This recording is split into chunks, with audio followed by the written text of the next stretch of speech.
এই সাদ বিন আবি ওয়াক্কাস রাদিয়াল্লাহু তাআলা আনহু কোন এক যুদ্ধের ময়দানে 10,000 মুজাহিদ নিয়ে যুদ্ধের ময়দানে ঝাঁপিয়ে পড়লেন। মুসলমানদের বিজয়ে চলে আসলো। সামনে বিশাল বড় একটা সমুদ্রের সামনে পেলেন।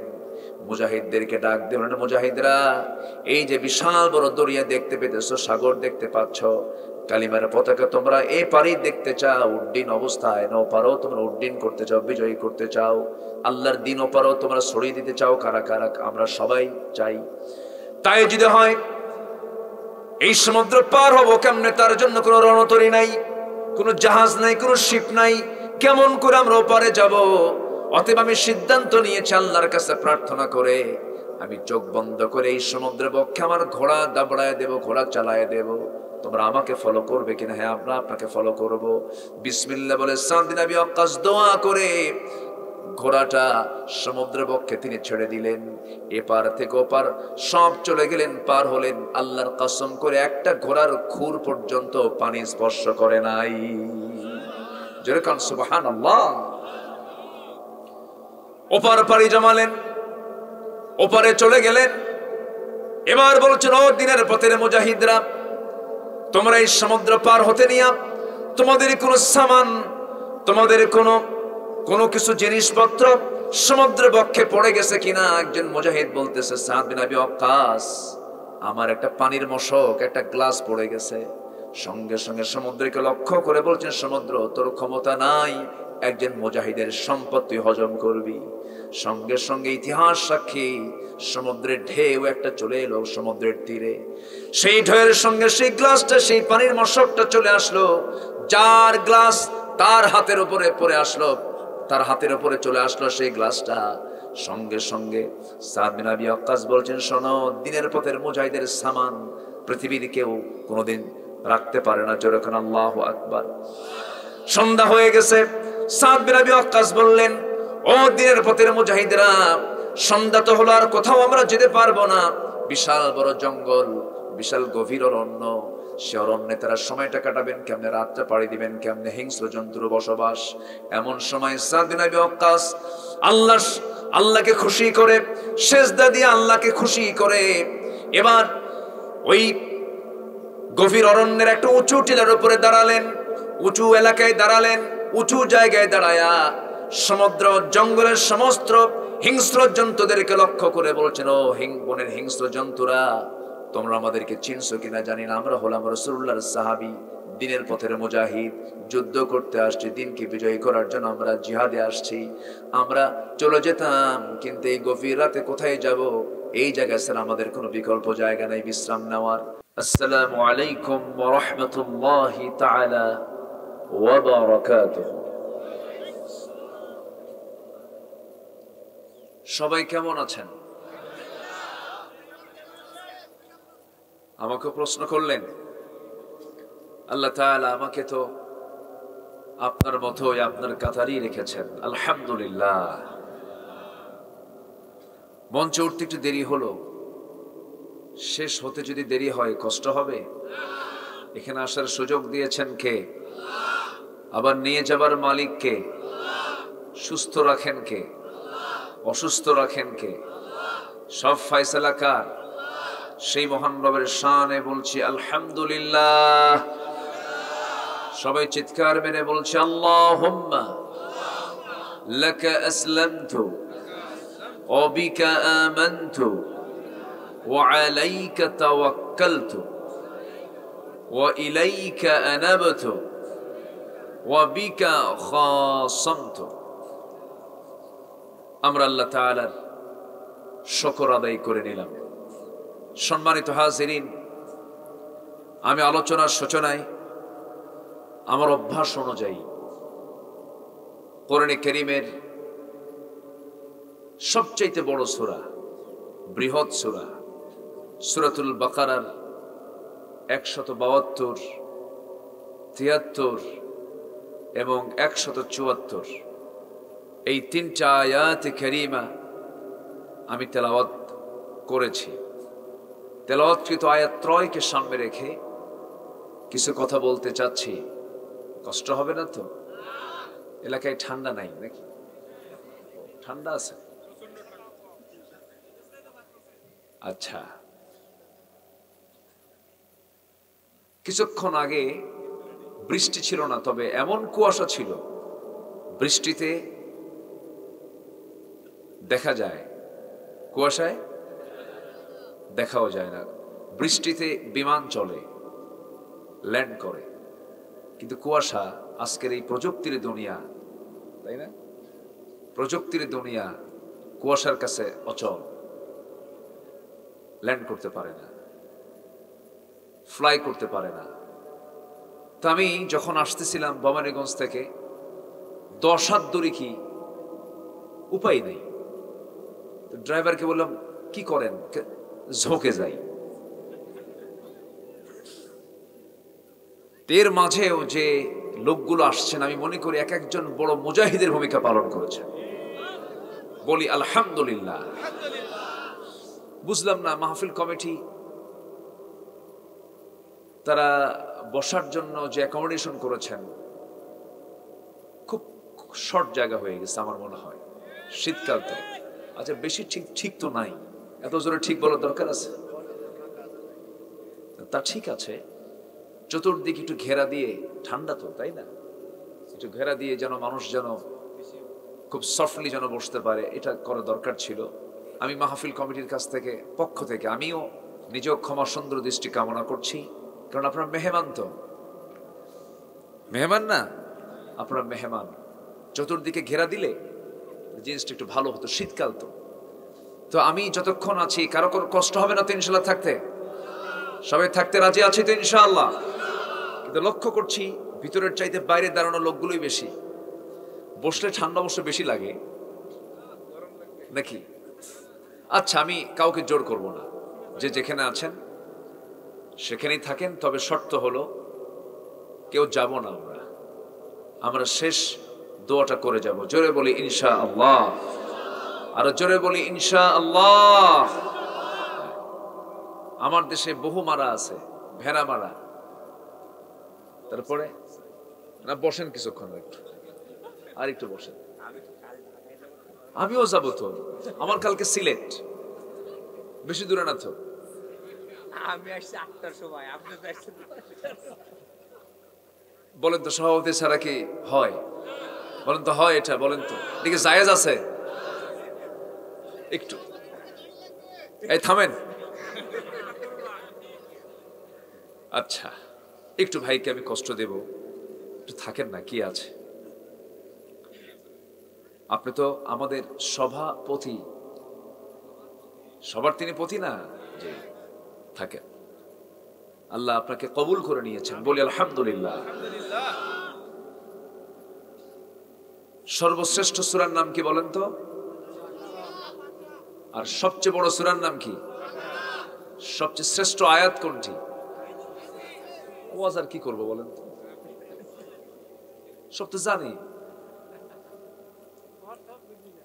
সবচেয়ে বৃহৎ সূরা হলো সূরাতুল বাকারা, 286টি আয়াত, 286 আয়াত মিলে আল্লাহ তাআলা এই সূরা বাকারায় সুন্দর করে তিনি সাজিয়ে দিয়েছেন আমার আপনার জন্য। যা শুরু হলো, আমার ভাই শুরু করেছিলেন যালিকাল কিতাব লা রাইবা ফীহ, কোরআন দিয়ে শুরু করেছেন এবং শেষ করেছেন কি দিয়া? আল্লাহ রাব্বুল আলামিন শেষ করেছেন, বান্দা তুই এমন করে দোয়া কর, রব্বানা ওয়ালা তাহমিল আলাইনা ইসরান কামা হামালতাহু আলাল্লাযীনা মিন ক্বাবলিনা রব্বানা ওয়ালা তুহাম্মিলনা মা লা তাকাতা লানা বিহি ওয়া'ফু আন্না واغفر لنا وارحمنا أنت مولانا فانصرنا على القوم الكافرين। জোরে বলুন আল্লাহু আকবার। শুরু হলো এই কিতাবের চ্যালেঞ্জ দিয়া, শেষ হলো বান্দার দোয়ার মধ্য দিয়া। বান্দা আল্লাহর কাছে কেমন করে দোয়া করবে, আল্লাহ তাআলা সুন্দর করে সূরাটা দিয়েছেন। কোরআন আল্লাহর কিতাব, সংখ্যা তথ্যের একটা মিল এই কিতাবের মধ্যে খুঁজে পাওয়া যায়। সূরা বাকারার আয়াত সংখ্যা যেন কত বলেছি বলেন? 286। 286 অর্ধেক কত? না মনে মনে চিন্তা করতে, হুজুর আসলাম ওয়াজ শুনতে, আপনি অঙ্ক শিখান কেন? এরকম চিন্তা করতেছেন নাকি আপনি? শোনেন, অঙ্ক না জানলে কিন্তু জান্নাতে পাওয়া যাবে না। কথা বোঝেন নাই? দুনিয়াতে যার অঙ্ক ঠিক আছে, আখিরাতে তার জান্নাতও ঠিক আছে। হ্যাঁ, অঙ্ক ঠিক রাখতে হবে। তাহলে এর অর্ধেক কত? 143। কোরআন যে সংখ্যা তথ্য নিয়ে এক অপূর্ব সমন্বয় আমরা কিতাবের মধ্যে পাই। জাস্ট একটা শুধু এক্সাম্পল দেবো। এক রাত তো আমি একটা বিষয়ে যদি কথা বলতে চাই, অনেক বিষয় বাদ পড়ে যাবে। জাস্ট কোরআন আল্লাহর যে কিতাব, জাস্ট ওয়ান একটা এক্সাম্পল আমি দিচ্ছি। 143 নম্বর আয়াত আল্লাহ তাআলা যেখানে সেট করেছেন, অর্থের সাথে মিল রেখে সেট করেছেন। যেরকম সুবহানাল্লাহ। কেমন করে আল্লাহ রাব্বুল আলামিন বলেন 143 নম্বর আয়াতে কি বলছেন? আল্লাহ রাব্বুল আলামিন বলেন, وَكَذَلِكَ جَعَلْنَاكُمْ أُمَّةً وَسَطًا لِتَكُونُوا شُهَدَاءَ عَلَى النَّاسِ وَيَكُونَ الرَّسُولُ عَلَيْكُمْ شَهِيدًا। জোরে বলুন আল্লাহু আকবার। আমি এমনই করে তোমাদেরকে আমি মধ্যমপন্থী উম্মত করে আমি তোমাদেরকে এই দুনিয়াতে পাঠিয়ে দিয়েছি। আল্লাহ তাআলা যে আয়াতটা যেখানে সেট করেছেন, এই আয়াতটা শেষে, শুরুতে না মধ্যে? আবার আয়াতের অর্থটাও কি বলেন? মধ্যমপন্থী করে আমি তোমাদেরকে এই পৃথিবীতে পাঠিয়েছি, মধ্যম জাতি করে পাঠিয়ে দিয়েছি। উম্মাতান ওয়াসাতান, এই যে সংখ্যা তথ্যের মিল রেখে, সংখ্যা তথ্যের এক অপূর্ব সমন্বয় রেখে, এরকম করে হাজারো এক্সাম্পল আছে। আলাইহা 19 কোরআন 19 সংখ্যার উপরে প্রতিষ্ঠিত। সংখ্যা তথ্যের এক অপূর্ব সমন্বয় ঘটিয়ে কোরআনের মতো কোরআন পৃথিবীর কোনো মানুষের পক্ষে রচনা করা সম্ভব নয়। কোরআন যে আল্লাহর পক্ষ থেকে নাজিল হওয়া কিতাব, এর জন্য অসংখ্য চ্যালেঞ্জ দিয়েছেন কোরআনে। তিনি কে? আসতে বলবেন না, তিনি কে? আল্লাহ তাআলা। আমি এই সম্প্রতি সেপ্টেম্বরে আমার কাতারে মাহফিল ছিল। তো কাতারের সেই সেমিনার শেষ করে আমি বিমানে দোহা টু ঢাকা আসতেছি। তো বিমানে তো চড়াই হয়। হঠাৎ করে আমার সেদিন বিমানে কয়েক হাজার ফিট উঁচুতে যখন দিনের বেলা আসতেছিলাম, সূর্যের কিরণ পড়ছিল আমার গায়ে, উইন্ডো সাইডে বসা। নিচের দিকে তাকিয়ে দেখি বিশাল মেঘমালার একটা স্তর। এই মেঘমালাগুলো দেখে আমি ভাবলাম, আল্লাহ, এগুলোর কি ওজন আছে নাকি? আমি জানি না, আমি জানতাম না, আমি এটা গবেষণা করিও নাই। পরে দেখি আধুনিক বিজ্ঞান বলছে, যারা মহাকাশ নিয়ে, মহাশূন্য যারা গবেষণা করেন, কিউমুলাস নামে একটা মেঘমালা আছে, এক প্রকার মেঘমালা কিউমুলাস, যার ওজন হলো 300 টন। কিউমুলাস নামে কিছু মেঘমালা আছে যাদের ওজন হলো 10 লক্ষ টন। ভালো আল্লাহ, এই ওজনগুলো তুমি যদি মেঘমালা যদি শুধু ছেড়ে দিতা, পৃথিবীতে কোনো বিল্ডিং থাকতো? কেউ টিকতো? ঝুলায় রেখেছেন তিনি কে? আসতে বলবে না, তিনি কে? পরক্ষণই ভাবলাম, আল্লাহ, এটা তো বিজ্ঞান বলতেছে। চিন্তা ফিকির করে বের করলাম কোথায় এই জাতীয় কোনো আয়াত খুঁজে পাওয়া যায়। আল্লাহ রাব্বুল আলামিন সূরাতুর রাদের 12 নম্বর আয়াতে বলছেন, হুয়াল্লাযী ইউরীকুমুল বারকা খাওফান ওয়া তামআন ওয়া ইউশিস সাহাবাস সিকাল। আল্লাহু আকবার। আল্লাহ রাব্বুল আলামিন বলছেন, তিনি তো সেই মহান প্রভু যিনি আকাশে উত্থিত করেন ঘন ভারী মেঘমালা। জোরে কোন সুবহানাল্লাহ। কোরআন সেই যুগে নাজিল হয়েছে যে যুগে বিমান আসেনি, কপ্টার আসেনি, রকেট আসেনি। মেঘমালার যে ওজন আছে, বিশ্বনবী মরু অঞ্চলের মানুষ তিনি জানবেন কেমনে? মেঘমালার যে ওজন আছে, এই তথ্য কোরআনে কে দিয়েছেন? আসতে বলবেন না, কে দিয়েছেন? আল্লাহ দিয়েছেন। এইভাবে যদি আমি কোরআনকে নিয়ে কথা বলতে চাই, ঘন্টার পর ঘন্টা লেগে যাবে। এক কথায় কোরআনে নাই শব্দ বাদ দিয়ে সবই আছে। ভোট দেব কেমনে, এটার পদ্ধতি কোরআনে বাদ পড়ছে। আসতে বলে আছে না নাই? এটাও আছে। ভাবতেছেন যে ইসলামে মনে হয় রাজনীতি নাই? যে বলে ইসলামে রাজনীতি নাই ওর ইমানও নাই। ওর কি নাই? ইমান নাই। ইসলাম অপূর্ণাঙ্গ না পূর্ণাঙ্গ? বলেন, ইসলামকে অপূর্ণাঙ্গ না পূর্ণাঙ্গ? তো পূর্ণাঙ্গ যদি ইসলামকে মানতে চান, রাজনীতিকে ইসলাম থেকে দূরে রাখতে চান কেন? রসুলকে মোহাব্বতের কথা বলে, রসুলের সুন্নাহ, নবীজির দাড়ি রাখা, সুরমা লাগানো, পাগড়ি পরা, এই সুন্নতকে মানতে রাজি। নবীজির উহুদের ময়দানের দাঁত ভাঙ্গা আর খন্দকের প্রান্তরের কোমর ভাঙ্গা সুন্নত আপনি মানতে রাজি নন কেন? আছে না? আসতে বলবেন না আছে না নাই? সম্মানিত ভাইয়েরা, যারা রাসূলকে নামাজে মানতে চান, রাজনীতিতে, রাষ্ট্র অবস্থায় যারা রাসূলকে মানতে চান না, এটা একটা বড় ধরনের প্রতারণা। রাসূলকে মানবো আমরা এক জায়গায় না সব জায়গায়? এক জায়গায় না সব জায়গায়? সব জায়গায় মানবো আমরা। জোরে বলি ইনশাআল্লাহ। ইসলাম সবকিছু বলে দেয়। তো যাই হোক, সূরাতুল বাকারা থেকে আমি 3টা আয়াতে কারিমায় তেলাওয়াত করেছি, মিলাই দেব কথার সঙ্গে। আমি মিল করার চেষ্টা করছি আস্তে আস্তে। জোরে বলি ইনশাআল্লাহ। সূরাটার নাম কি বলেন তো? সূরাতুল বাকারা মানে কি? গাভী। প্রাণীর নামে আরো সূরা আছে, পিঁপড়া নামে সূরা আছে, সূরাতুন নামল, সূরাতুল ফিল আছে না? ফিল মানে কি? হাতি। সূরাতুন নামল মানে পিঁপড়া। পিঁপড়ার ভাষা বুঝেছেন একজন পয়গম্বর। বলেন কে? ইসমাইল ভাই, আপনি সব ওয়াজ শেষ করে দিচ্ছেন। আপনি প্রচুর ওয়াজ তো সব এদিকে হয়ে গেছে। আচ্ছা, পৃথিবীতে কি কোনো ভাষাবিদ আছে যে ভাষাবিদ পিঁপড়ার ভাষা বোঝে? তাহলে আপডেট কারা? পৃথিবীতে সবচেয়ে জ্ঞানী মানুষ কারা বলেন তো? নবীরাই তো। হাজার হাজার বছর আগে মন্তিকাত তাইর সাল্লাল্লাহু আলাইহি ওয়াসাল্লাম যিনি প্রাণীর ভাষা বুঝতেন, উদখুলু মাসাকিনাকুম, উদখুলু মাসাকিনাকুম, পিঁপড়া তার কর্মীদেরকে ডাক দিয়ে বলছে, তাড়াতাড়ি ঘরের মধ্যে ঢুকে পড়ো। সুলাইমান আসতেছে তার বাহিনী নিয়ে, তাদের পায়ে পিষ্ট হয়ে, পদপিষ্ট হয়ে সব মরে যাবে।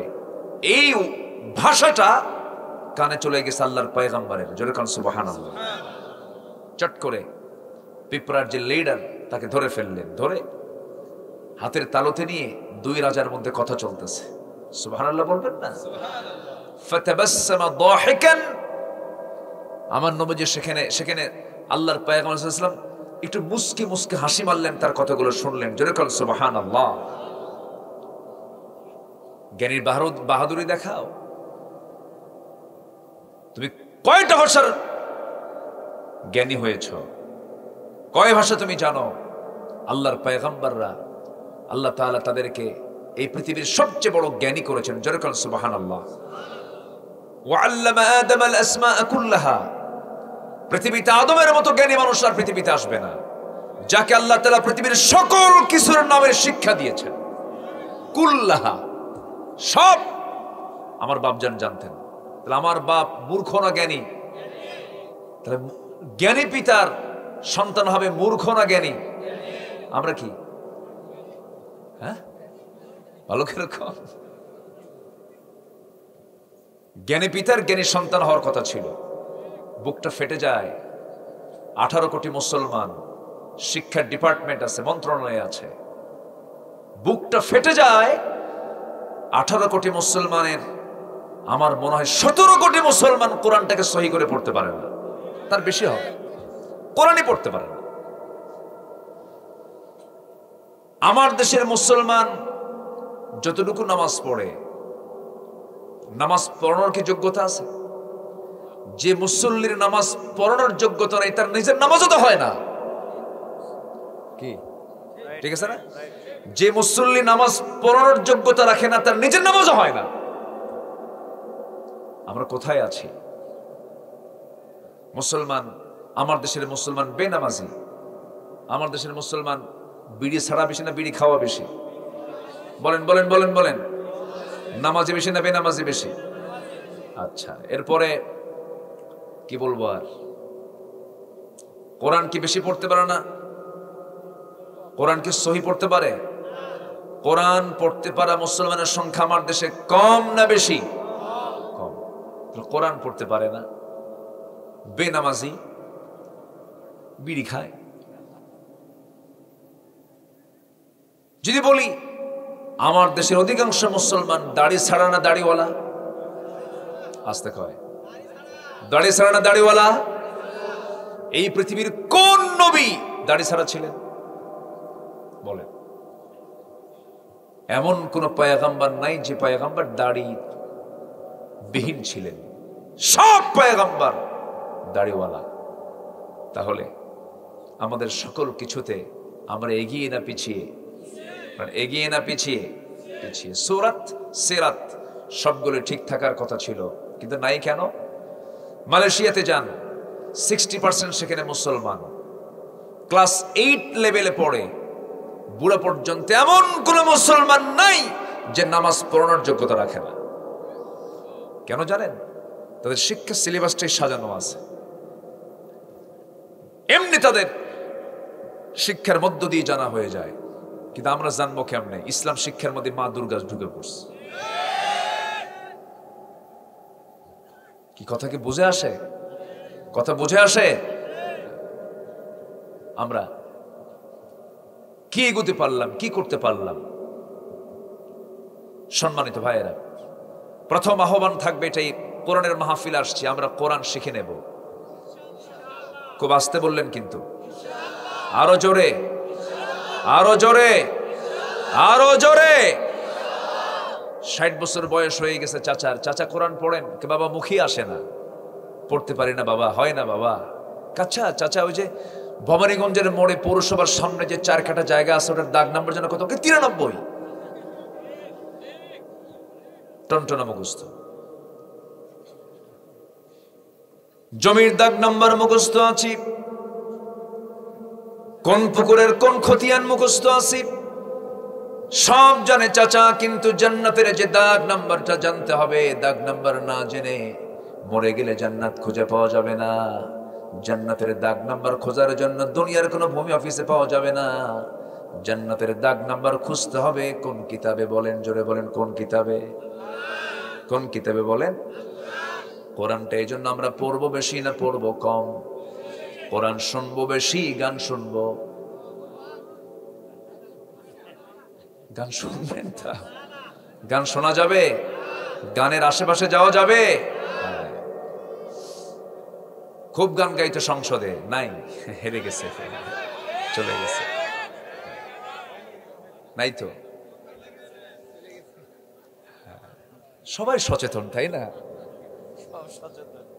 সব সচেতন। কত যে কি দেখলাম আমরা। আহা, সম্মানিত ভাইয়েরা, পার্লামেন্টারিয়ান একজন দাঁড়াইছে, কারি সাহেব যায় নাই, তেলাওয়াত করতে দিছে। এক পার্লামেন্টারিয়ান তেলাওয়াত করতেছে, কেলহেলেহেত। শয়তান কই, তোর চেয়ে আমার তেলাওয়াত ভালো আছে। এই হলো তেলাওয়াতের দশা আর নেতৃত্বের দশা। কষ্ট পাচ্ছেন নাকি আপনারা? শুনতে রাজি আছি তো ইনশাআল্লাহ?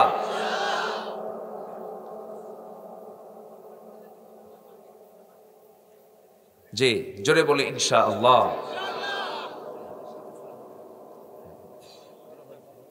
মঙ্গল কোথায়? মঙ্গল তো হয়নি, ও তো অমঙ্গল হয়েছে। জি, দেখা যাক ইনশাআল্লাহ। সূরাটার নাম কি বলেন? সূরাতুল বাকারা। বাকারা মানে হলো গাভী। বাকারা মানে কি? গাভী। গাভী কি কমন প্রাণী না আনকমন প্রাণী? কমন। ফিল মানে কি? কমন না আনকমন? একটু আনকমন, সব জায়গায় পাওয়া যায় না। পিঁপড়াটাও কমন। আবার মাকড়সা আছে সূরাতুল আনকাবুত, কামাসালিল আনকাবুত। আল্লাহ রাব্বুল আলামিন মাকড়সার সঙ্গে তিনি তুলনা করেছেন এই দুনিয়াকে যারা বেশি মহব্বত করবে তাদেরকে আল্লাহ রাব্বুল আলামিন মাকড়সার বাসার সঙ্গে তুলনা করেছেন। সবচেয়ে দ্রুত গতিতে যে বাসা বানায়, সবচেয়ে অল্প সময়ে যে বাসা প্রস্তুত হয়, কার বাসা বলেন? মাকড়সার বাসা। কিন্তু অল্প ঝড়েই সেটা উপড়ে যায়, লন্ডভন্ড হয়ে যায়।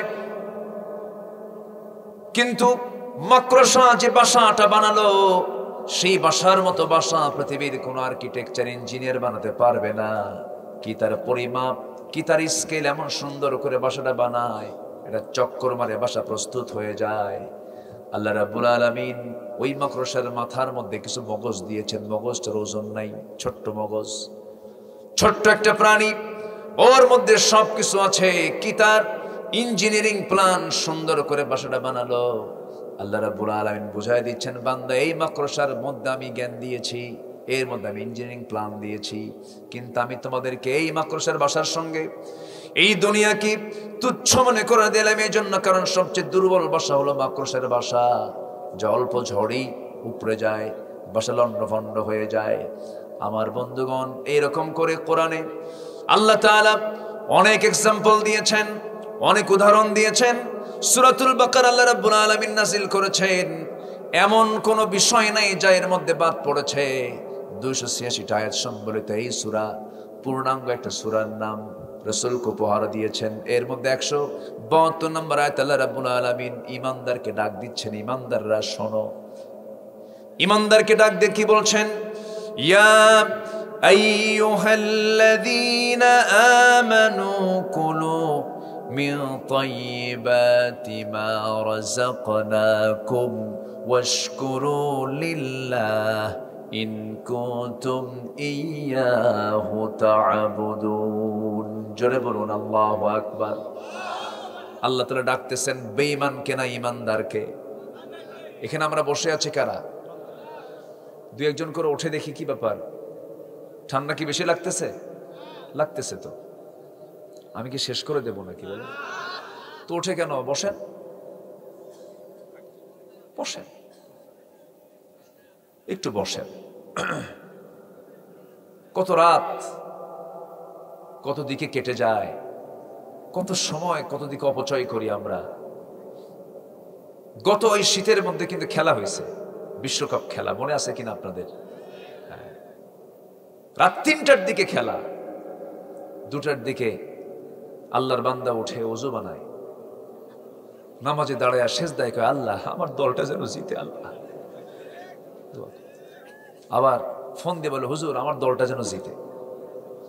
কি আবেগ! খেলা চলে কোথায়? ব্রাজিল আর্জেন্টিনার মারামারি হইয়া ব্রাহ্মণবাড়িয়া 2 জন শহীদ হয়। চিন্তা করেন আপনি। তাহলে রাত 3টার দিকে খেলা দেখতে কোনো আপত্তি নেই, কোনো ক্লান্তি নেই। কোরআনের মাহফিল তো ভাই, বসেন। শোনা আগে দরকার না ধৈর্য আগে দরকার? আগে ধৈর্য দরকার। বসেন।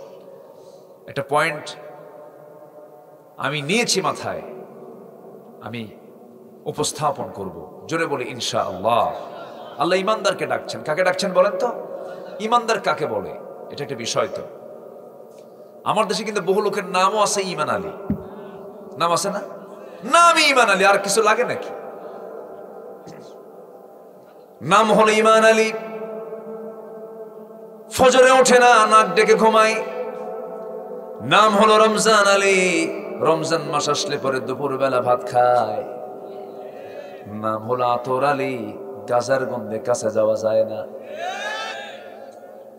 নাম হলো হিম্মত আলী, সাইকেলের চাকা বাঁশলে সিথ পড়ে। নাম হলো খোকা মিয়া, বয়স হলো 90 বছর। নাম হলো বাদশা মিয়া, ভিক্ষা করা হাইকোর্টের সামনে। কুল্লুন আমানা বিল্লাহি ওয়া মালাইকাতিহি ওয়া কুতুবিহি ওয়া রুসুলিহি লা নুফাররিকু বাইনা আহাদিন মির রুসুলিহি ওয়া ক্বালু সামি'না وأطعنا غفرانك ربنا وإليك المصير জোরে বলুন আল্লাহু আকবার। আল্লাহকে মানলাম, রাসূলকে মানলাম না হবে না, রাসূলকে মানলাম, কিতাবকে মানলাম না হবে না, কিতাবকে মানলাম, আমি অন্য কিতাবকে বিশ্বাস করলাম না হবে না, কিতাবকে মানলাম, আখিরাতকে মানলাম না হবে না, আখিরাতকে মানলাম, ফেরেশতাকে মানলাম না হবে না, সবগুলোকে বিশ্বাস করতে হবে। এক কথায় কোরআন শুরু হয়েছে বা দিয়া, বিসমিল্লাহ দিয়া শুরু হয়েছে, নাস দিয়ে শেষ হয়েছে, নাসের সিন আর বিসমিল্লাহর বা। এই যে বা থেকে সিন পর্যন্ত, এর মাঝে যদি কোনো বান্দা যদি একটা হরফকেও যদি অস্বীকার করে, তার ঈমান আছে না গেছে? ঈমান আছে না গেছে? চলে গেছে। আমার দেশে বহুত বুদ্ধিজীবী আছে, তারা বলে কোরআনের আইন দিয়ে কি আর আজকে সমাজ চলতে পারে? নাজিল হয়েছে ১৫০০ বছর আগে, এখন কি চলে? থাপড়ায় ৩২ ভাঙ্গা দরকার বেদবদের, ঠিক কিনা? সূর্যের বয়স কত? কেউ অসল মনে হয়? কে সূর্য পাল্টা? চাঁদের বয়স কত? যে চাঁদের মালিক আল্লাহ, যে সূর্যের মালিক আল্লাহ, যে আকাশের মালিক আল্লাহ, মজবুত আকাশ, বেগাইরে আমাদিন তারাউনাহা, সে আল্লাহ দিয়েছেন কোরআনকে সংবিধান করে। বুক উঁচু করে আজকে আমার দেশের নাস্তিকরা কথা বলে, সময় আসুক। সময় আসবে না? আজ থেকে সময় আসবে না? দিন আসবে না? হয়তো আজকে কারো জন্য পৌষ মাস যাচ্ছে, কারো জন্য সর্বনাশ হচ্ছে। যাদের সর্বনাশ হচ্ছে তাদেরও পৌষ মাস আসার সময় এই সামনেই। জোরে বলে ইনশাআল্লাহ। আফগান বলল সব জঙ্গি, সে আফগানের টাকার মান কত এখন? তারা ঘুরে দাঁড়িয়েছে গোটা পৃথিবীতে, দ্রুত ঘুরে দাঁড়িয়েছে। মালয়েশিয়ার প্রধানমন্ত্রী চেয়ারে যিনি বসে আছেন, তিনি একজন ইসলামপন্থী মানুষ। তুরস্কের মসনদে যিনি বসে আছেন প্রায় ২০ বছর, পূর্ণাঙ্গ ডানপন্থী একজন মুসলিম। বেশি দিন দূরে নয়, রাশিয়ার মসনদ আগামী ৫০ বছর পর মুসলমান নেতৃত্বে চলে আসবে ইনশাআল্লাহ। আসবে। ইসলাম ছিল, আছে, থাকবে। পৃথিবীতে আর কিচ্ছু থাকবে না। জোরে বলি ইনশাআল্লাহ, জোরে বলি ইনশাআল্লাহ। কোরআন কার? আসতে বলবেন না, কোরআনটা কার? আল্লাহ। সম্মানিত ভাইয়েরা, আমরা ঈমান আনবো আংশিক না পুরোপুরি? পুরোপুরি ঈমান আনতে হবে। একটু তাকান আমার দিকে। আমার বন্ধুগণ, সেই ঈমানদারকে ডাক দিয়ে বলছেন, যারা ঈমান এনেছ, আল্লাহ রাব্বুল আলামিন প্রথমে তিনি হুকুম করছেন, কুলু মিন তাইয়্যিবাতি মা রাযাকনাকুম ওয়াশকুরু লিল্লাহি ইন কুনতুম ইয়্যাহু তা'বুদুন। জোরে বলুন আল্লাহু আকবার। কুলু, তোমরা খাও, লা তাকুলু, তোমরা খেও না। খেতে বলেছেন কে? আবার খেতে নিষেধ করেছেন কে?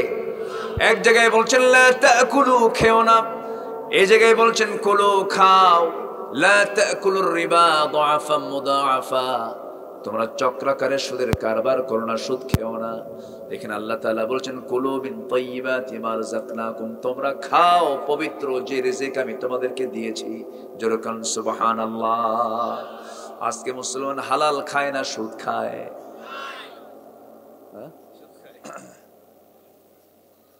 কি অসুবিধা হচ্ছে না তো আপনাদের? আবার সুদ কি বাগমারা আছে?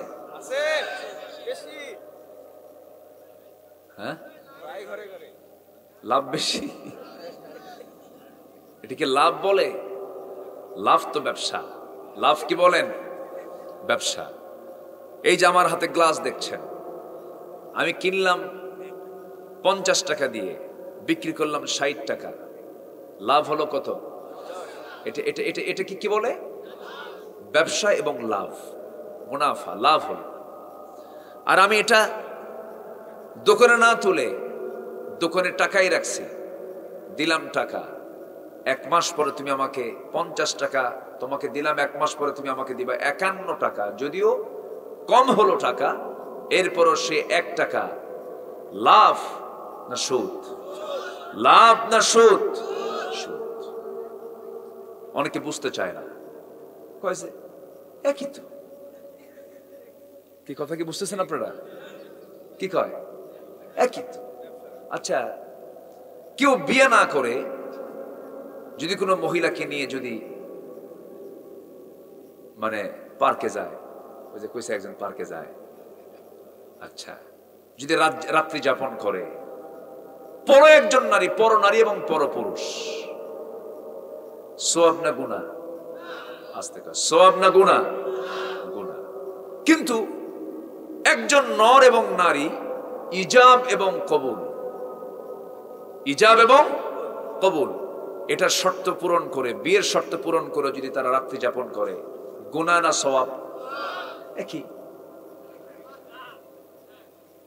আস্তে কয় একই, একই। যারা কয় একই, ওটা আবু জেহেল। ওটার নাম কি? মানে ওটার নাম কি? আবু জেহেল। আবু জেহেলও বলতো না, আমি কিন্তু এমনি বলতেছি না, ইন্নাল বাইআ কামিসলির রিবা। আবু জেহেলও বলতো সুদ তো ব্যবসার মতো। একদম আবু জেহেলের বক্তব্য এটা। কিন্তু ইসলামী ব্যাংক, আমি সেদিন একজন বড় কর্মকর্তা, তিনি আমাকে বললেন, দেখেন বাংলাদেশ ব্যাংকে আমাদের কাছ থেকে প্রায় 1000 কোটি টাকা, হাজার হাজার কোটি টাকা আমাদের থেকে নিয়ে বাংলাদেশ ব্যাংক রাখে না? এই 1000 কোটি টাকা যে বাংলাদেশ ব্যাংক ইসলামী ব্যাংক থেকে নিয়ে রাখছে, বলে যে একটা পয়সা আমরা তার লভ্যাংশ গ্রহণ করি না। তারা নেয় না। এটা কেন? রাষ্ট্রায়ত্ত ব্যাংক হচ্ছে সুদ ভিত্তিক, শরিয়া বোর্ড নাই, এজন্য তারা নেয় না। তো ভিতরগত কিছু বিষয় না জেনে না বুঝে একই। আসলে এরকম আছে না? বলেন তো, আছে না? নাই। কিন্তু জান্নাত আর জাহান্নাম কি এক? সুদ হলো জাহান্নাম, ব্যবসা হলো, বলেন ব্যবসা হলো কিসের কাজ? জান্নাতের কাজ। আর সুদ হলো জাহান্নামের কাজ। আল্লাহ বলতেছেন কুলু, খাও, লা তাকুলু, খাইও না। খাবা না কি? হালাল না হারাম? আর খাও কি? হালাল। আজকে আমি বেশি আমল দেব না আপনাদেরকে, একটা আমল আমাকে আপনাকে জান্নাতে নিয়ে যাবে। জোরে বলে সুবহানাল্লাহ, জোরে বলে সুবহানাল্লাহ। একটু মনোযোগ দিয়ে শোনেন ভাইয়েরা, আমাদের এই বিষয় নিয়ে কোনো হেডেক নাই, কোনো চিন্তা আমরা করি না। আল্লাহ রাব্বুল আলামিন বলছেন, বান্দা তোমরা হালাল কিছু তোমরা খেতে পারো, হারাম কিছু খেতে যেও না। যে রিজিক দিয়েছে তোমরা হালাল, সেখান থেকে গ্রহণ করে খাও, হারামের কাছে যাবে না। হারাম গলার শরীর দিয়ে তুমি 1000 বার চাইবা, সেই চাও আমি কবুল করব না। আমার বন্ধুগণ, এই যে লক্ষ লক্ষ মুসলমান, 50 লাখ 60 লাখ মুসলমান আরাফার ময়দানে একদিন হাজির হয়ে যায়, এতগুলো হাজি হজ করতে যায়া চোখের পানি ফেলে সবাই মিলে কাঁদতেছে। এত দোয়াগুলো যায় কোথায়? এত চোখের পানি যায় কোথায়? লক্ষ লক্ষ মসজিদ থেকে লক্ষ লক্ষ মুসল্লি চোখের পানি ফেলে ফেলে কান্দে, এতগুলো দোয়া যায় কোথায়? দোয়া কেন কবুল হয় না? দোয়া কবুলের অন্যতম 1 নাম্বার শর্ত হলো, দোয়া কবুল করে নিতে হলে অবশ্যই তার দেহটা গড়তে হবে হালাল না হারাম দিয়া। হালাল না হারাম দিয়া? হালাল দিয়ে গড়তে হবে মাথা থেকে পা পর্যন্ত। হারামের কাছে যাওয়া যাবে না, হারাম পন্থা অবলম্বন করা যাবে না। দুঃখজনক হলো সত্য, বুকটা ফেটে যায়, চরম কষ্ট পাই আমরা। সেটা হলো আমার দেশে আমানতদারিতে নাই বললেই চলে। যদি কোনো হাজি যদি হজ করতে যায়, যদি বলা হয় তুমি হজের টাকাটা হজ করে আসার পরে দিবা, ও কি দেবে? বলেন তো, দেবে? মনে হয় আমার দেশের লোক দেবে? বলো দুপুরবেলা ভাত পাই না, কিসের টাকা রে? কি ঠিক আছে না? সেই দিন আমার নাম্বার থেকে বিকাশে ভুল করে কিছু টাকা আমি পাঠাবো, এক জায়গায় চলে গেছে, আরেক জায়গায় বললাম ভাই ভুল করে আপনার নাম্বারে টাকা গেছে। ভুল করে কি টাকা আসে? কথা কি বুঝতেছেন আপনারা? তার মানে এটা আপনি বোঝেন না এখনো? আচ্ছা আমার বন্ধুগণ, আজকের এই সমাজে যে মানুষকে টাকা ঋণ দিল সে বিপদে, না যে ঋণ নিল সে বিপদে? বলেন বলেন বলেন বলেন বলেন। কিন্তু যে ঋণ নিল তার ইতি বিপদে থাকার কথা ছিল। ঋণ গ্রহীতা ঋণদাতাকে খুঁজে খুঁজে বের করে তার ঋণটা শোধ করবে, কারণ কিয়ামতের দিন একটা শহীদ আল্লাহর সামনে হাজির যদি হয়, ঋণ নিয়া তার শাহাদতটা ক্যান্সেল হয়ে যাবে ঋণের কারণে। এত বড় গুরুত্বপূর্ণ একটা বিষয়, কিন্তু আজকে আপনি একটা মানুষকে ঋণ দেওয়া মানে আপনার সঙ্গে তার বন্ধুত্ব নষ্ট হয়ে যাওয়া। আমার বন্ধুগণ, হাল খাতা করে অধিকাংশ দোকানদার বলে, হুজুর 10% টাকা উঠছে, সব খাইয়া গেছে। সব কি খেয়ে চলে গেছে, কেউ টাকা দেয় না। টাকা চাইতে গেলে সে বিপদে পড়ে যায়। যখন বলে ভাই টাকাটাকে দিবেন না, রাগের ঠেলায় বলে তুমি আমার কাছে ঘন ঘন টাকা চাও, আমার কি মান সম্মান নাই? দেখছেন, আমার কি মান সম্মান নাই? শেষ পর্যন্ত ঋণদাতা রাগের ঠেলায় বলে, যা, এই দুনিয়াতে আর কোনোদিন তোর কাছে টাকা চাবো না, তোর কাছ থেকে টাকা নেবো হাসরে। জবাবে বলে, লম্বা ডেট পাইছি। কি ডেট পাইছি? লম্বা ডেট পেয়ে গেছি। কিন্তু ইসলামের সমাজের বৈশিষ্ট্য এটা হবে না। ইসলামের সমাজের বৈশিষ্ট্য হলো, যখন কোনো মুসলমান কোনো ঋণ করে ফেলবে, সে ঋণটা শোধ করার জন্য সে পাগল হয়ে যাবে, অস্থির হয়ে যাবে। কারণ মানুষ যখন মারা যায়, বান্দার হক যদি সে নষ্ট করে ফেলে, দুনিয়া থেকে বিদায় হয়, ওই বান্দা না মাফ করা পর্যন্ত ওই বান্দাকে মাফ করবেন না। তিনি কে? আল্লাহ তাআলা। আমার ভাইরা, এই জন্য আল্লাহ বলছেন, তোমরা খাও, হালাল কিছু খাও, হারামের কাছে যেও না। এক সাহাবী বলছেন, হুজুর আপনি আমাকে কিছু আমল শিখায় দেন, বেশি ওয়াজ আমি শুনবো না, আমাকে হালকা কিছু ওয়াজ শিখায় দেন। আমার নবীজি বলেন, তুমি কি আমল করো বলো? ইযা সাল্লাইতুল মাকতুবাত, আমি যদি 5 ওয়াক্ত নামাজ পড়ি, অসুমতু রমাদান, রমজান মাসে রোজা রাখি, ওয়া হালালতুল হালাল, হালালকে হালাল জেনে যদি হালাল জীবন গ্রহণ করি, ওয়া হারামতুল হারাম, হারামকে হারাম জেনে যদি হারামকে বর্জন করি, ওয়ালাম আযিদ আলা যালিকা শাইআন, আমি এর বাইরে আমি চুল পরিমাণ কোনো কাজ করব না, আদখুলুল জান্নাতা ইয়া রাসূলুল্লাহ, আমি কি জান্নাত পাবো নাকি? রাসূল আমার মাথা নিয়ে বলছেন, হ্যাঁ হ্যাঁ অবশ্যই তুমি জান্নাত পেয়ে যাবে। জোরে কোন সুবহানাল্লাহ, আরো জোরে বলি সুবহানাল্লাহ। আমার বন্ধুগণ, এই জন্য আল্লাহ রাব্বুল আলামিন বান্দাকে ডাক দিয়ে বলছেন, আগে খাও, হালাল কিছু খাবে, হারামের কাছে যাবে না। হালাল যখন আপনি খাবেন, আপনার দোয়া কবুল করবেন কে? একজন সাহাবীর কথা মনে হয়ে গেল, সাদ বিন আবি ওয়াক্কাস রাদিয়াল্লাহু তাআলা আনহু। এই সাদ বিন আবি ওয়াক্কাস রাদিয়াল্লাহু তাআলা আনহু সারা জীবন যত দোয়া করেছেন, সব দোয়া আল্লাহ রাব্বুল আলামিন কবুল করে নিয়েছেন। তাকে প্রশ্ন করা হলো, সাদ তুমি যে দোয়াটাই করো সেই দোয়া কবুল হয়, এর কারণটা কি? সাদ বিন আবি ওয়াক্কাস বলেন, আমি সারা জীবন আমার পেটের ভিতরে 1 লোকমা হারাম খাবার কখনো তুলি নাই। জোরে কান আল্লাহু আকবার। এই সাদ বিন আবি ওয়াক্কাস রাদিয়াল্লাহু তাআলা আনহু কোন এক যুদ্ধের ময়দানে 10,000 মুজাহিদ নিয়ে যুদ্ধের ময়দানে ঝাঁপিয়ে পড়লেন। মুসলমানদের বিজয়ে চলে আসলো, সামনে বিশাল বড় একটা সমুদ্রের সামনে পেলেন। মুজাহিদদেরকে ডাক দিলেন, মুজাহিদরা, এই যে বিশাল বড় দরিয়া দেখতে পেতেছো, সাগর দেখতে পাচ্ছ, কালিমার পতাকা তোমরা এই পারি দেখতে চাও, উড্ডীন অবস্থায়, নৌ পারও তোমরা উড্ডীন করতে চাও, বিজয়ী করতে চাও, আল্লাহর দিন ওপারও তোমরা ছড়িয়ে দিতে চাও, কারা কারা? আমরা সবাই চাই। তাই যদি হয় এই সমুদ্র পার হবো কেমনে? তার জন্য কোনো রণতরী নাই, কোনো জাহাজ নাই, কোনো শিপ নাই, কেমন করে আমরা ওপারে যাব? অতএব আমি সিদ্ধান্ত নিয়েছি, আল্লাহর কাছে প্রার্থনা করে আমি চোখ বন্ধ করে এই সমুদ্রের বক্ষে আমার ঘোড়া দাবড়ায় দেব, ঘোড়া চালায় দেব, তোমরা আমাকে ফলো করবে কিনা? হ্যাঁ, আমরা আপনাকে ফলো করব। বিসমিল্লাহ বলে সাদ বিন আবি ওয়াক্কাস দোয়া করে ঘোড়াটা সমুদ্রের বক্ষে তিনি ছেড়ে দিলেন। এপার থেকে ওপার সব চলে গেলেন, পার হলেন। আল্লাহর কসম করে একটা ঘোড়ার খুর পর্যন্ত পানি স্পর্শ করে নাই। জোরে কান সুবহানাল্লাহ। ওপার পাড়ি জমালেন, ওপারে চলে গেলেন।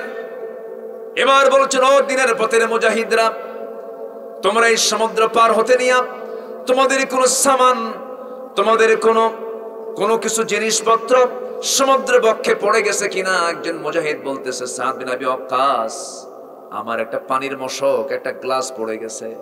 সঙ্গে সঙ্গে সমুদ্রকে লক্ষ্য করে বলছেন, সমুদ্র, তোর ক্ষমতা নাই একজন মুজাহিদের সম্পদ তুই হজম করবি।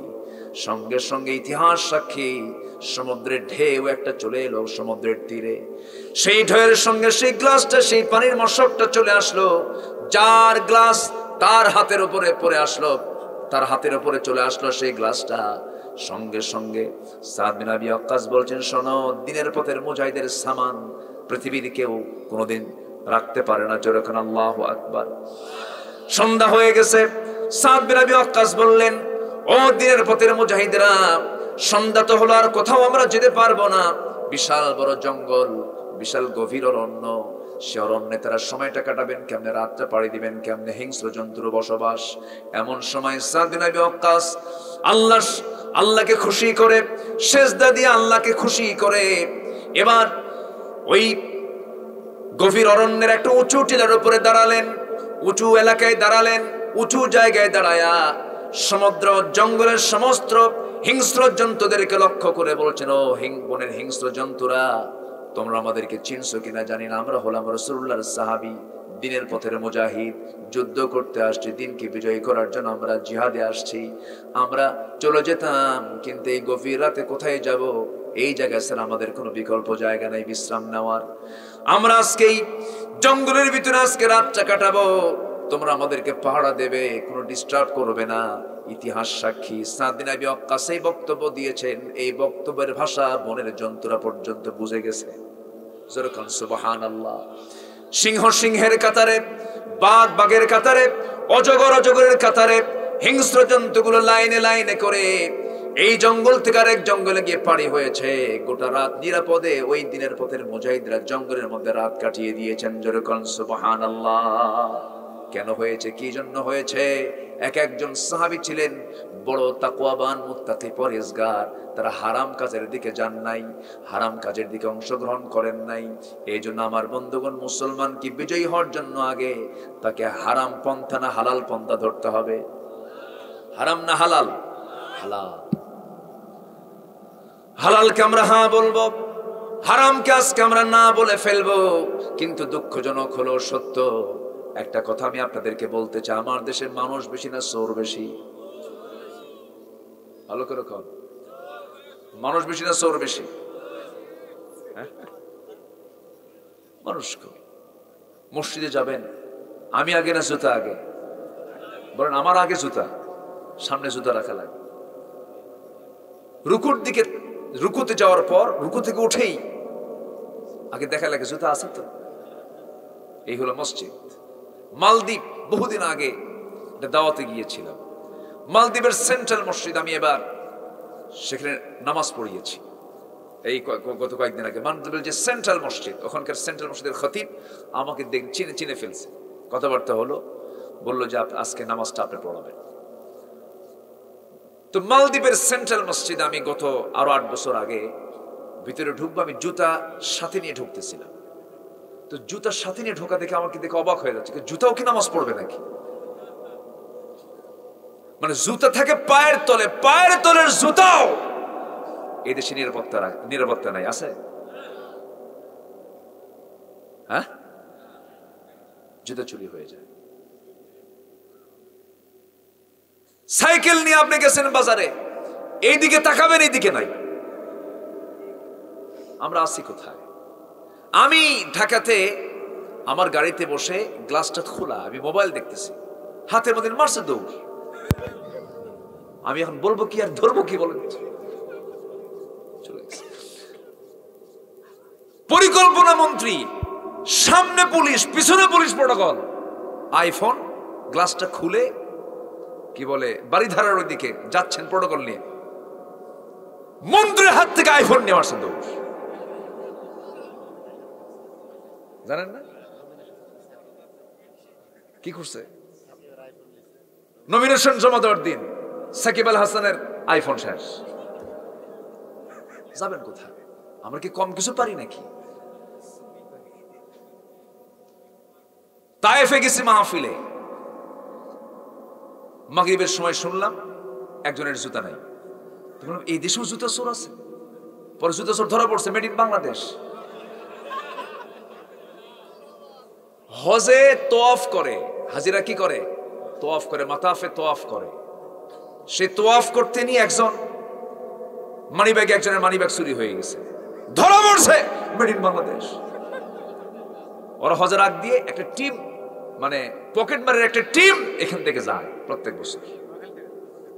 দেখ, কোন জেলার নাম বলার দরকার। আমরা কোথায় আছি? দেশ স্বাধীনের পর ধানমন্ডির 32 নম্বর বাসায় থাকতেন স্বাধীনতার স্থপতি শেখ মুজিবুর রহমান। উনি বাড়িতেই গাজীপুর থেকে এক সবজি চাষি, সে ভাবলো আমার প্রিয় নেতা, আমার নিজের আবাদের ফসলের সবজি নেতাকে খাওয়াবো। সে কষ্ট করে নিয়ে আসছে ব্যাগ ভর্তি করে, একদম তাজা সবজি নিয়ে আসছে। দরজায় দাঁড়ায় আছে দারোয়ান, ভাই ভিতরে যাব। কিসের জেরে? যেতে দিচ্ছে না। এটা নেতা দেখে বলছে দরজা খুলে দে। চেয়ারম্যান বড় না দারোয়ান বড়? না না, দাপটকার বেশি, দারোয়ানের দাপট বেশি না। কাল নেতা কইছে, চলে গেছে ভিতরে, জড়ায় ধরে বলতেছেন নেতাজি আমি আপনাকে খুব ভালোবাসি, আমার আবাদের সবজি আপনাকে খাওয়া বলে আমি নিজে নিয়ে আসছি, এই যে আসছি। খুব খুশি হয়েছে। নেতা বলতেছে তুমি কষ্ট করে আসছো তো কিছু টাকা দিয়ে, এই যে কিছু টাকা আমি তোমাকে দিচ্ছি। অসম্ভব ব্যাপার, আমি কি বিক্রি করার জন্য আসছে নাকি? নেব না আমি।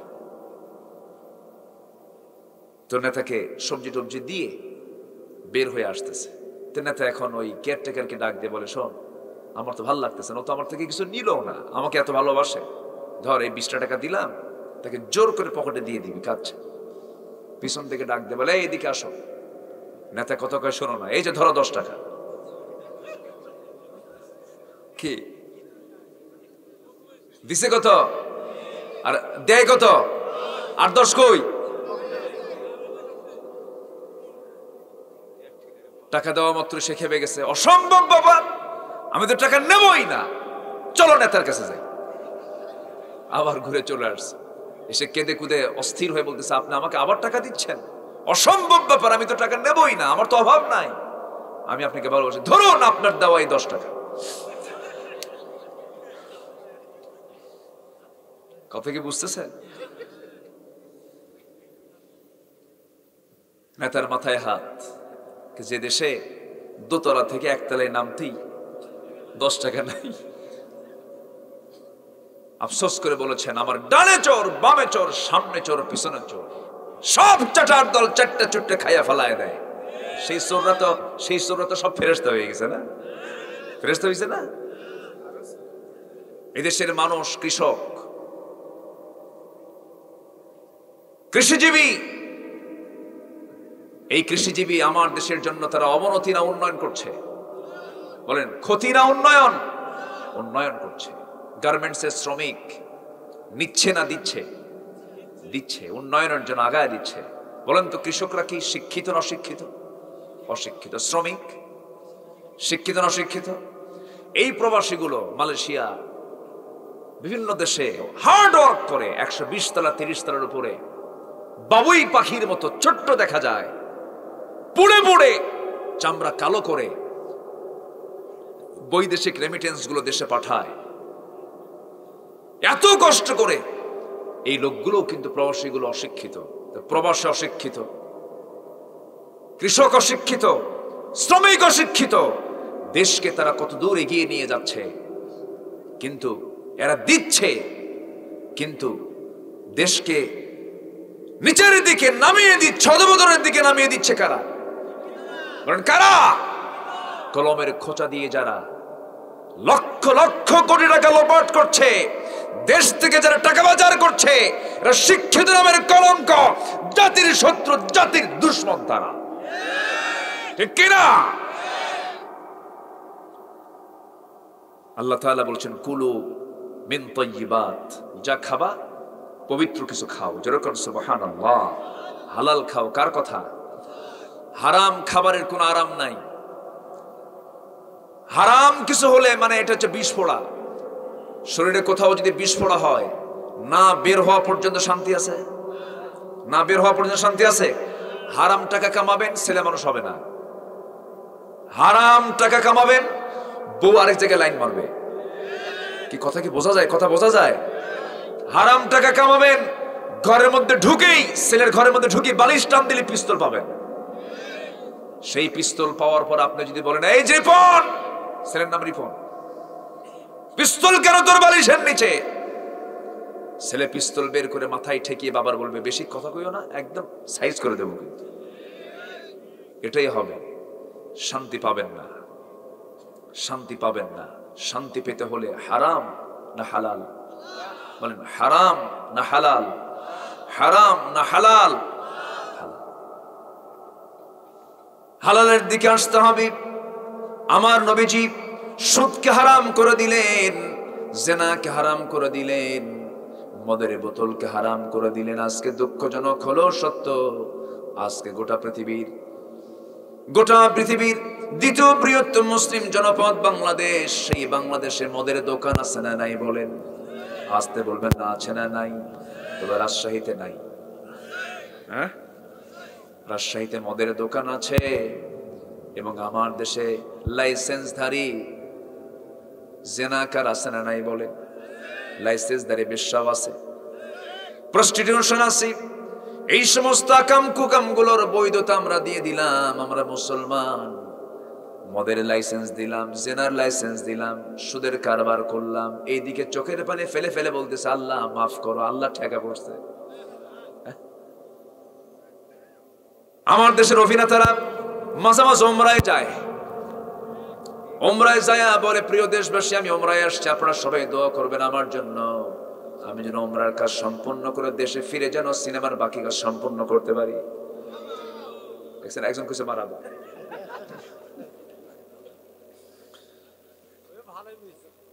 আমার বন্ধুগণ, সারা জীবন অভিনয় করলো, পরনারীর সঙ্গে সিনেমায় নাচলো, বুকের উপরে উঠলো, নাচানাচি করলো, জেনার কারবার গুলো করলো। নির্বাচন চলে এলো, ওই লোকটা এবার মাথায় টুপি পরে মসজিদের মেম্বারে দাঁড়ায় আওয়াজও করে। আছে না নাই? বদমাইশি করো না, অভিনয় করো। আমার বন্ধুগণ, এই সমস্ত আচরণ যারা করবে, কোরআনের ভাষায় এরা হলো মুনাফিক। এরা কি বলেন? মুনাফিক। আমার নবীর সময়ও মুনাফিকরা ছিল, এখনো মুনাফিক আছে। মুনাফিকরা মূলত ইমানদার না, বেঈমান। মুনাফিকদের কোন ঈমান আছে? আছে, ঈমান আছে।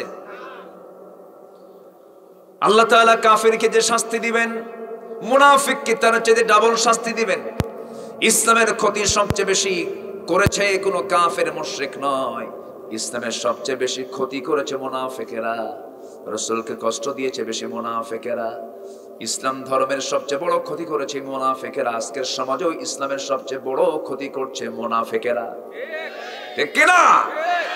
মুনাফিকরা সবচেয়ে বেশি ক্ষতি করছে।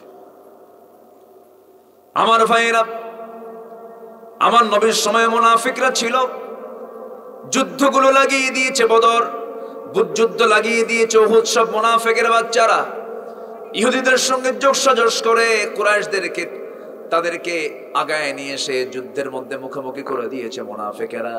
সেই মুনাফিকরা আজকেও দুনিয়াতে আছে। মুনাফিকরা যে ইসলামের সবচেয়ে বড় দুশমন, আমরা ইসলামের ইতিহাস থেকে তা জানতে পারি, বুঝতে পারি। আমার নবী যে মুনাফিকদের ব্যাপারে খুব কঠোর ছিলেন, তবে মুনাফিকদের জন্য আপনি যতই দোয়া করবেন সেই দোয়া কবুল হবে না।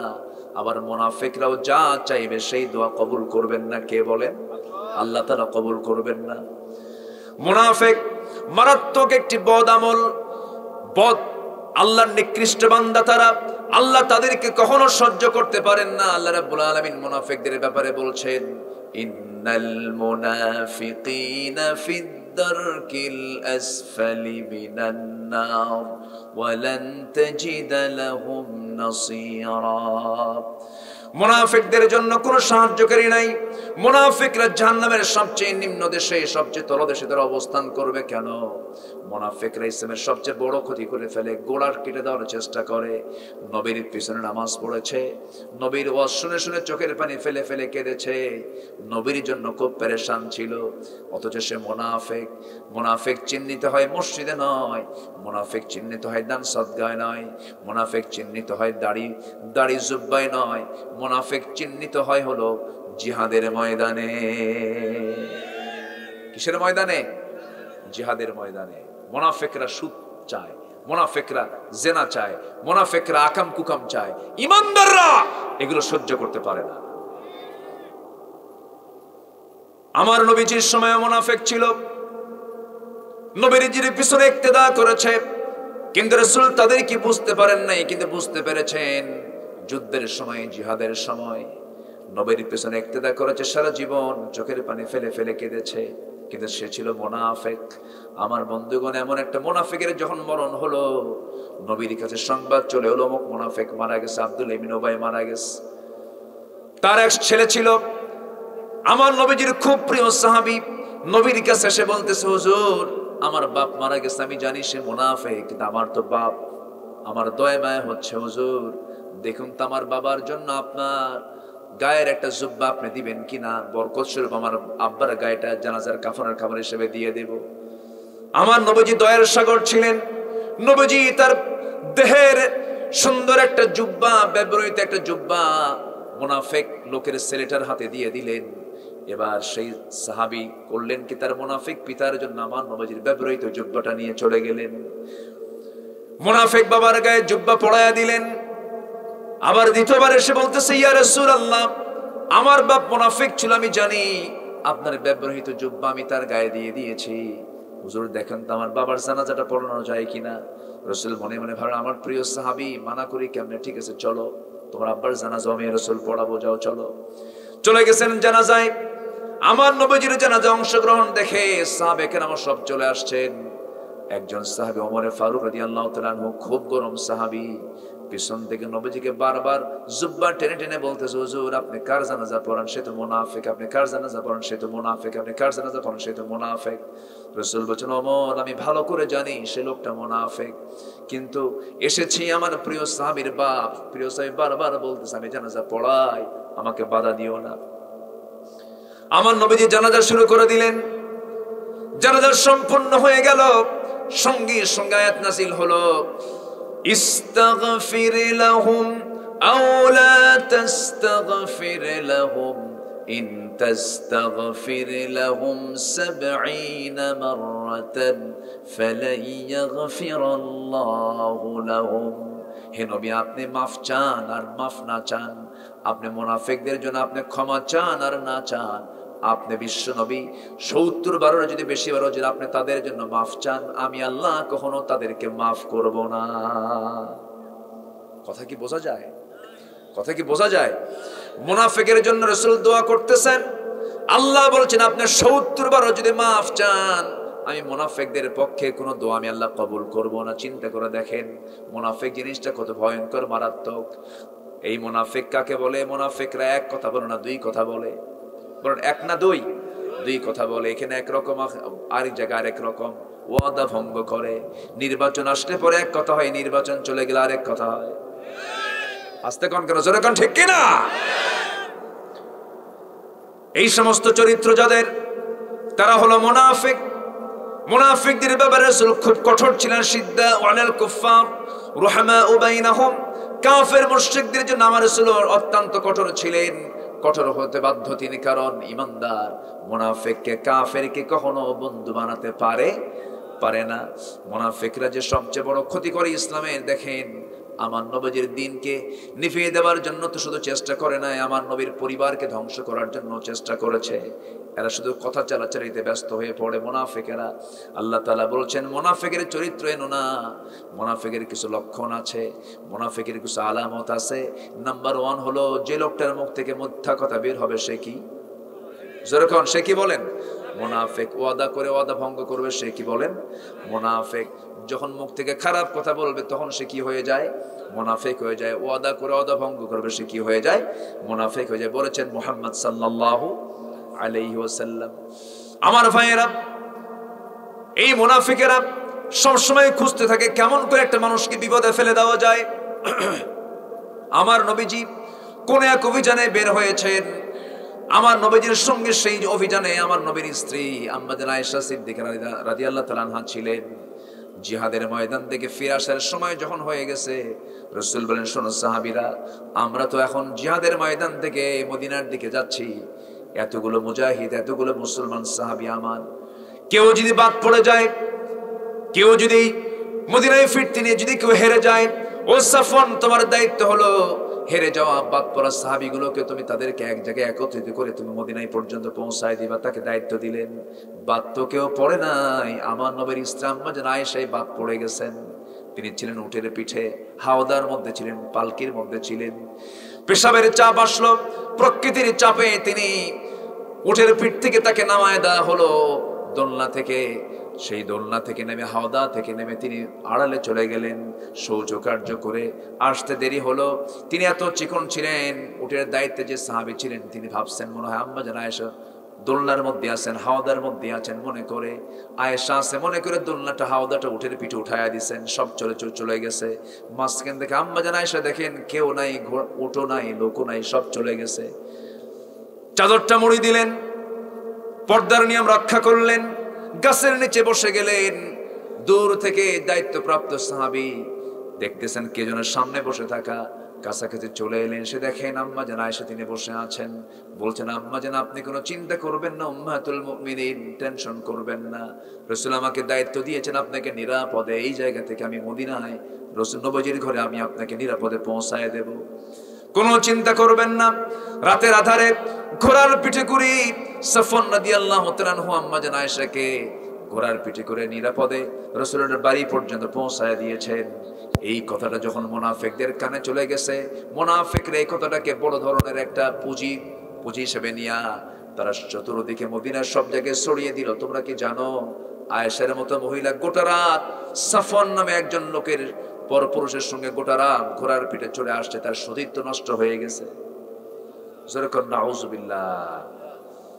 এমন জাতীয় কথা যখন গোটা মদিনায় যখন ছড়িয়ে দেওয়া হলো, নবীর কানের সংবাদটা চলে আসলো। এরকম মিথ্যা অপবাদ আজকের সমাজেও নাই তো? আসতে বলবেন না, আছে না? নাই।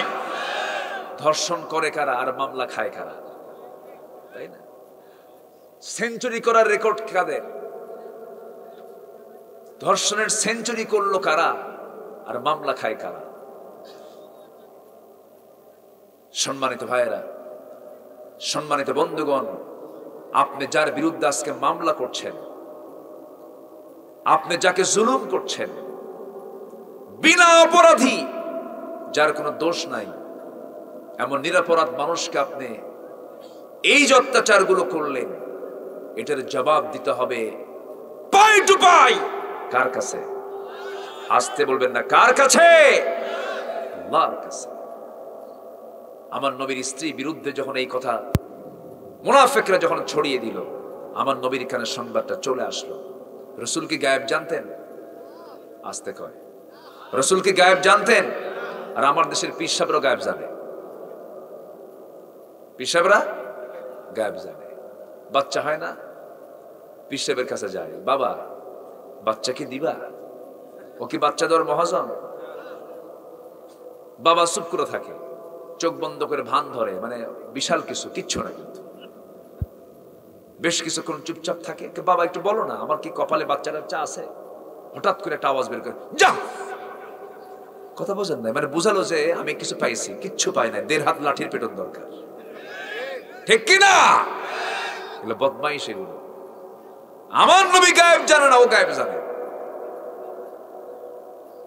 আর কিছু লোক বোকা শোকা লোকগুলো এই মাজারে গিয়া সেজদা মারে।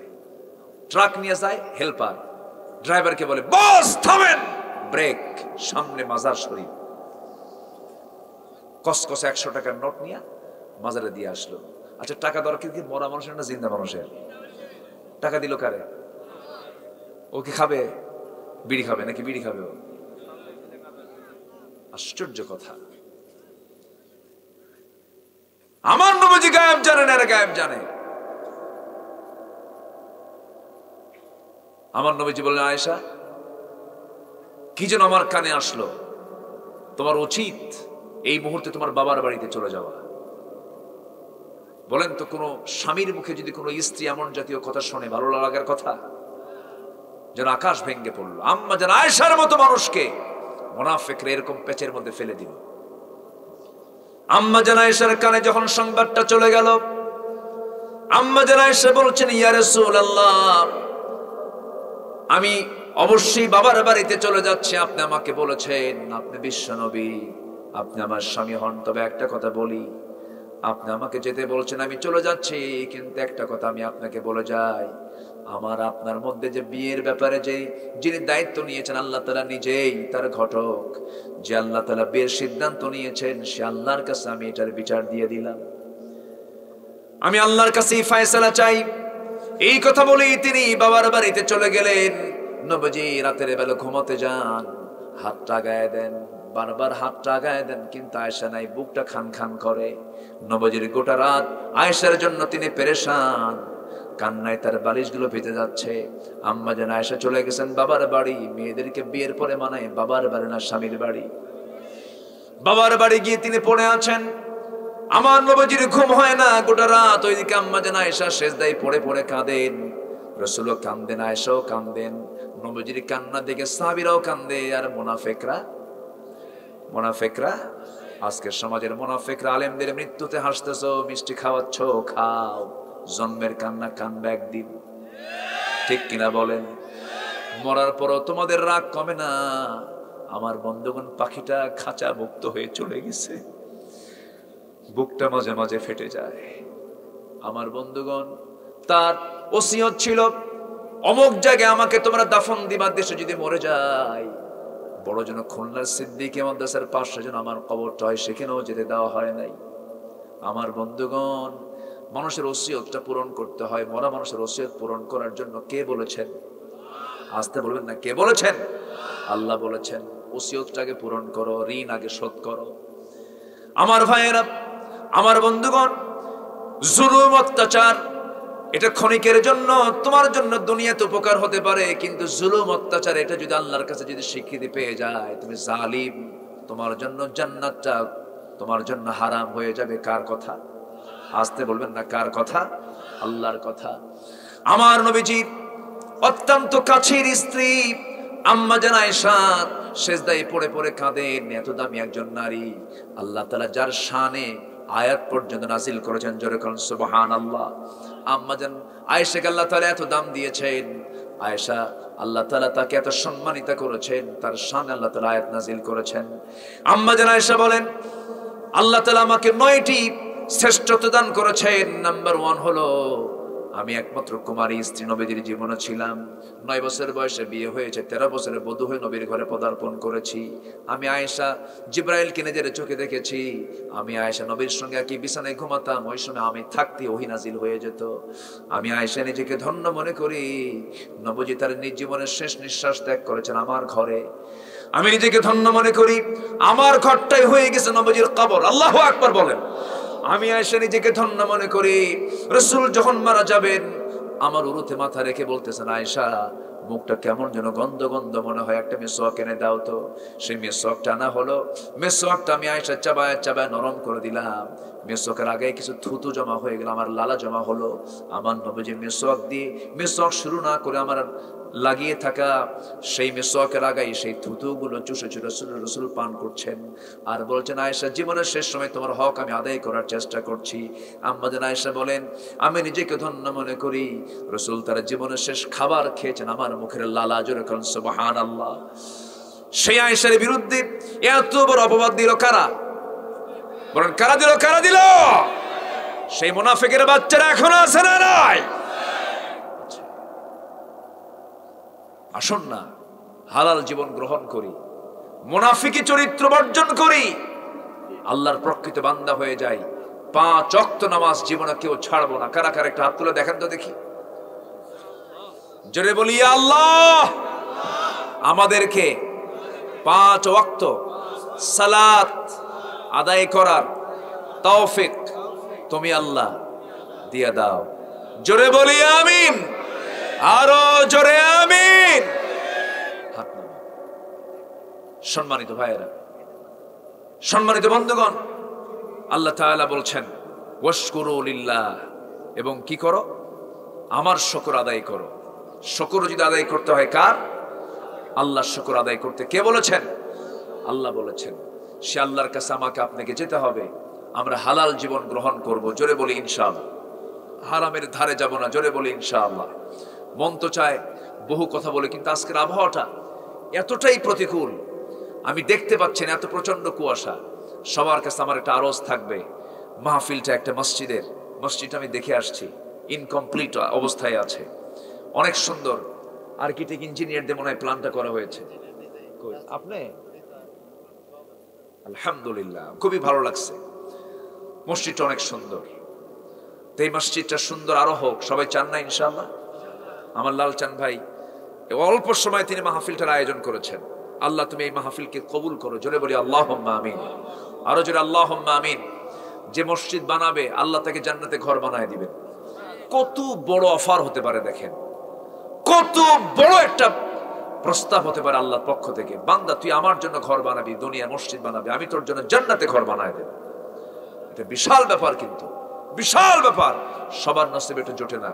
তো এই মসজিদে যদি আপনার একটা ইটের টাকাও যদি আপনি দেন, এটার জন্য প্রাপ্তি কে দিবেন? তো একটু চাদর যাবে, ব্যাগ যাবে। আমরা যে যা পারি আমরা দিল থেকে দেব ইনশাআল্লাহ। ব্যাগ দিছেন কি?